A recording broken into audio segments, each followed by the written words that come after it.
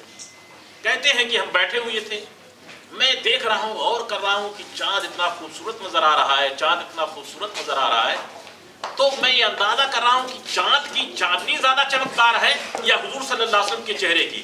تو کبھی میں چاند کو دیکھتا ہوں، کبھی حضور کے نور کو دیکھتا ہوں، کبھی حضور کے چہرے کو دیکھتا ہوں، کبھی چاند کو دیکھتا ہوں، بار بار میں دیکھتا رہا، یہاں تک کہ آخر میں مجھے کہنا پڑا کہ مدینے کا چاند آسمان کے چاند سے کہیں زیادہ حسن و جمال والا ہے۔ نعرہ تکبیر، نعرہ رسالت، عید میلاد النبی۔ یہ آج کی وہابی نہیں بلکہ صحابی کہتے ہیں کہ حضور کا چہرہ نور کی طرح چمکتا تھا، کأن الشمس تجری فی وجہی، حضور کے چہرے پاک کا عالم یہ تھا کہ جیسے کہ سورج تیر رہا ہو، جیسے کہ چاند کی چاندنی چمک جاتی تھی۔ اسی لیے فرمایا گیا کہ اللہ کے پیارے حبیب کے نور کا عالم یہ تھا، اذا تکلم یخرج النور بین ثرایاہ، جب حضور کسی سے گفتگو کرتے تھے تو دندان مبارک سے آپ کے منہ سے نور نکلتا تھا جس سے چمک جایا کرتا تھا۔ یہ قرآن کہتا ہے کہ وَأَنزَلْنَا إِلَيْكُمْ نُورًا مُبِينًا، ہم نے آپ کی طرف نور بھیجا۔ اور اخیر بات، وقت ختم ہو رہا ہے، سیدہ عائشہ رضی اللہ تعالیٰ عنہ مسلمانوں کی ماں کہتی ہیں کہ سحری کے وقت تہجد وغیرہ سے میں فارغ ہو گئی، سحری کھانے کا جو ٹائم ہوتا ہے تو میں کپڑے کو سل رہی تھی، ظاہر سی بات ہے الیکٹرک اس زمانے میں نہیں، دیا تھا وہ اتفاق سے بجھ گیا، اور دیا بجھا جو سوئی تھی وہ بھی گر گئی میرے ہاتھ سے۔ اب میں کپڑے کو سلوں، سی کو کیسے تلاش کروں؟ سوئی تو اتنی باریک ہوتی ہے، اتنی باریک ہوتی ہے کہ آدمی روشنی میں سوئی کو، سوئی سمجھ رہے ہیں نا، نہ اس کو آدمی بہت ہی نوجوان ہو تو جا کر کے اس کی آنکھ جو ہے، ورنہ 40 سال کے بعد اگر چشمہ لگائے لیز بریل کے بعد تو نظر ہی نہیں آئے گا۔ سیدہ عائشہ رضی اللہ تعالیٰ عنہ فرماتی ہے کہ سوئی گر گئی ہاتھ سے، گھر میں چراغ نہیں ہوتے تھے، اتنے میں سرکار دو عالم صلی اللہ علیہ وسلم گھر میں میرے حجرے میں آئے، تو اللہ کے پیارے حبیب کے داخل ہوتے ہی فَتَبَيَّنَتِ الْإِبْرَةُ، سوئی بالکل چمک گئی، اور اللہ کے پیارے حبیب صلی اللہ علیہ وسلم کے آنے کے نور کی روشنی میں نے سوئی کو پا لیا۔ اب کوئی شبہ رہ سکتا ہے کہ حضور صلی اللہ علیہ وسلم نور نہیں ہے؟ اسی لیے قرآن کہتا ہے قَدْ جَاءَكُم مِّنَ اللَّهِ نُورٌ، وہ تمہارے پاس نور مبین بن کر کے آئے، قَدْ جَاءَكُم بُرْهَانٌ مِّن رَبِّكُمْ وَأَنزَلْنَا إِلَيْكُمْ نُورًا مُبِينًا، اللہ تعالیٰ نے ان کو سراپا نور بنایا ہے۔ اسی لیے اعلیٰ حضرت کہتے ہیں ناریوں کا دور تھا، دل جل رہا تھا نور کا، تجھ کو دیکھا ہو گیا سارا کلیجہ نور کا، صبح طیبہ میں ہوئی بڑھتا ہے باڑا نور کا، صدقہ لینے نور کا آیا ہے تارا نور کا، وما علینا الا البلاغ المبین۔ نعرہ تکبیر، نعرہ رسالت۔